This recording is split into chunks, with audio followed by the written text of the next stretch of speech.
Muy buenas, yo soy Luis Fernando Ramírez Vázquez, estudiante de la sección T1 de Física 2 en la Universidad Bicentenaria de Aragua. Hoy vamos a hablar sobre el electromagnetismo. Bien, pero vayamos por partes. El magnetismo es una serie de fenómenos que provocan la atracción o repulsión de diferentes objetos, en nuestro caso de estudio, de diferentes cargas. Estas básicamente se provoca por la influencia de la transmisión de intensidad corriente de un punto A a un punto B, ya que esta provoca un campo magnético en su alrededor. Bien, pero aún no sabemos exactamente qué es el magnetismo. El magnetismo es básicamente la fuerza que provoca un campo magnético en una carga en movimiento. Como podemos ver en la imagen, cuando una carga se mueve cerca de un campo magnético, el campo magnético provoca una fuerza que lo atrae hacia él o lo puede repeler, dependiendo de la naturaleza de la carga y del campo magnético. Para saber la dirección del campo magnético generado por la corriente, basta simplemente con aplicar la regla de la mano derecha, que es si tenemos un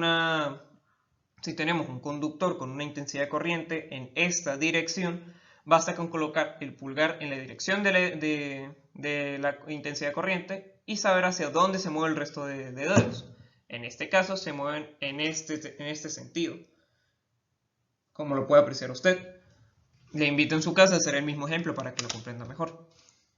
Bien, pero aún no sabemos entonces cuál es la magnitud de las cargas y lo tenemos según la fórmula que está especificada, que la fuerza que ésta genera va a ser igual a la intensidad de la carga por la velocidad a la que se mueve, por la intensidad del campo magnético, por el ángulo que se forma entre estos, ya que no es lo mismo que una carga se mueva paralelamente a un campo de que se mueva inclinada. No sé si me voy a entender.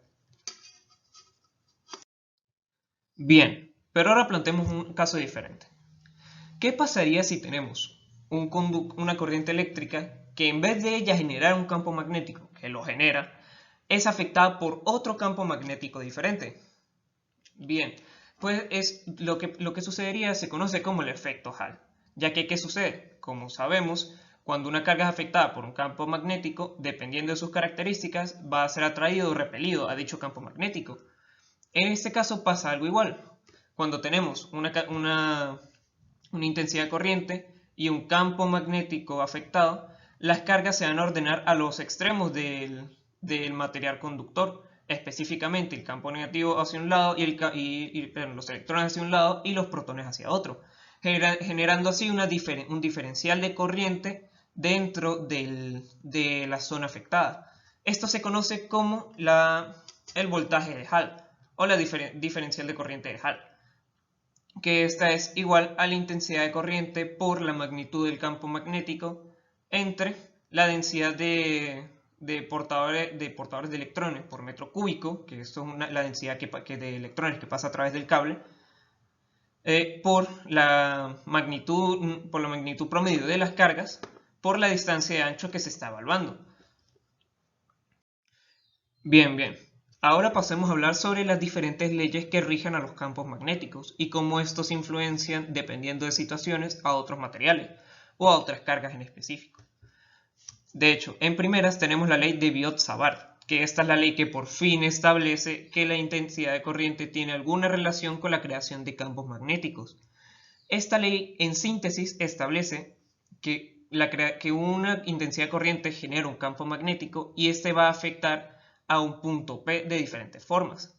Específicamente la ley dice que entre más intensidad de corriente pasa a través del material conductor, más fuerte se va a hacer el campo magnético. Y entre más alejado o cercano estemos a ese material conductor, más fuerte o débil nos va a afectar dicho campo eléctrico en un punto cualquiera P, como podemos apreciar en la fórmula que están viendo en pantalla, donde tenemos que B es la magnitud del campo magnético,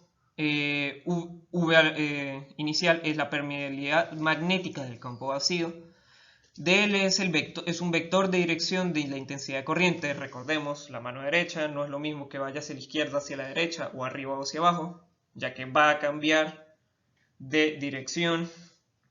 Bien, y es la intensidad que pasa a través de dicho material conductor.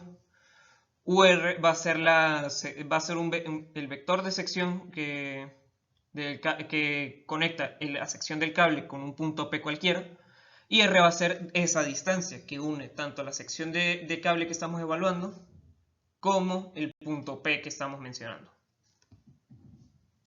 Bien, ahora pongamos un ejemplo. ¿Qué pasa si colocamos dos materiales conductores con una intensidad de corriente en cada uno, tan cercanos que los campos magnéticos que generan estos puedan afectarse entre sí? Pues aquí tenemos las fuerzas magnéticas entre dos conductores paralelos, que tenemos una relación entre estas, ya que el campo magnético que genere un cable va a afectar al otro y viceversa, como podemos apreciar en la imagen que estamos mostrando. La dirección de estos campos magnéticos se puede calcular, o se puede inferir, mejor dicho, con también las reglas de la mano derecha. En este caso tenemos primero que saber cuál es la dirección de los campos magnéticos de ambos cables, porque por lo menos coloquemos el cable 1, sabemos que la dirección de corriente es de izquierda a derecha, por lo tanto tenemos que colocar la mano pulgar hacia donde va, y sabemos entonces que tiene esta dirección. Como usted lo puede ver, tiene esta dirección. ¿Cómo se puede apreciar en la lámina? Tenemos que la línea 2 tiene una dirección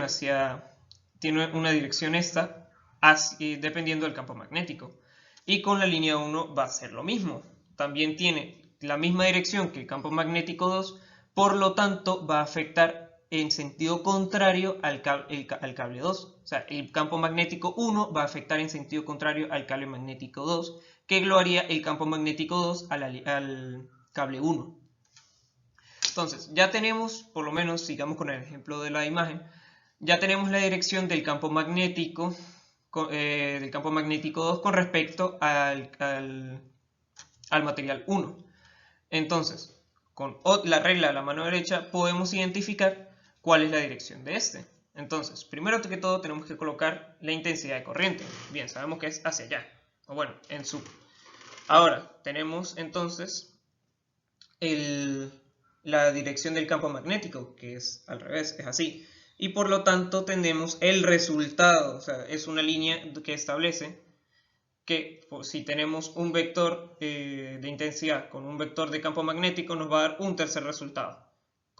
Véanlo como vector X, vector Y, vector X, vector Y, vector Z. Y así podemos saber cuál es el campo magnético. En este caso podemos deducir que si los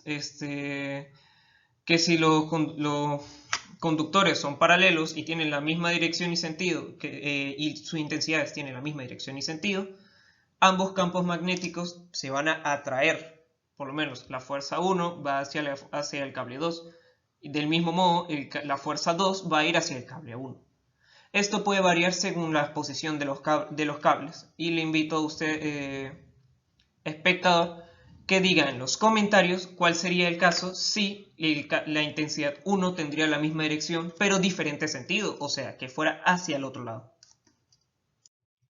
Bien, ahora tenemos la ley de Ampère, que de la misma forma que la ley de Biot-Savart establece una relación entre la intensidad que pasa a través de un material conductor y un campo magnético creado alrededor de esta, pero esta vez de una forma un poco diferente, utilizando la geometría, ya que esta establece que la integral lineal del área del material conductor que esté en un campo magnético con diferencial de una sección de línea va a ser igual a la permeabilidad magnética al vacío por la intensidad de corriente que pasa a través de dicho cable, como se puede apreciar en la fórmula mostrada. Bien, ya sabemos las leyes que rigen el comportamiento de los campos magnéticos a través de materiales conductores por una intensidad de corriente. Ahora vamos a hablar sobre los campos magnéticos en un solenoide, que es una estructura bastante utilizada en algunos proyectos de ingeniería. Bien, pero primero, ¿qué es un solenoide? Es básicamente la estructura que podemos apreciar en la foto. Una estructura que tiene un material conductor que empieza a dar vueltas en espiral hasta formar una especie de resorte. Bien, cada espira, o N, como podemos apreciar en la fórmula que vamos a explicar, es cada vez que ese material conductor da una vuelta sobre su eje y llega al mismo punto, pero un poco más adelante. Esto es lo que forma el solenoide, esa repetición de espiras. Ahora, tenemos la fórmula que la intensidad del campo magnético que se forma dentro del solenoide, no fuera, sino dentro, va a ser igual a la permeabilidad magnética del material del solenoide por el número de espiras que tiene ese solenoide, por la intensidad de corriente que pasa a través del material conductor, entre la longitud del solenoide. O bueno, también se ha visto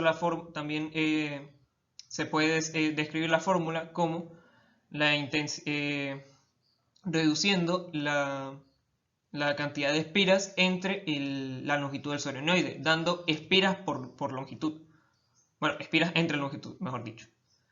Ahora, recordemos la fórmula de permeabilidad relativa, que es una fórmula que establece la capacidad que tiene un material de ser afectado por una corriente eléctrica o un campo magnético en el vacío, que esta sería la permeabilidad de dicho objeto de forma normal entre la permeabilidad del vacío, que es una constante. Muy bien, por último, ¿qué es lo que tiene que decir Gauss en el magnetismo? Porque ya lo estudiamos en campos eléctricos, pero ahora en los campos magnéticos tenemos una fórmula similar, ya que la ley de Gauss establece que el flujo magnético que pasa a través de un material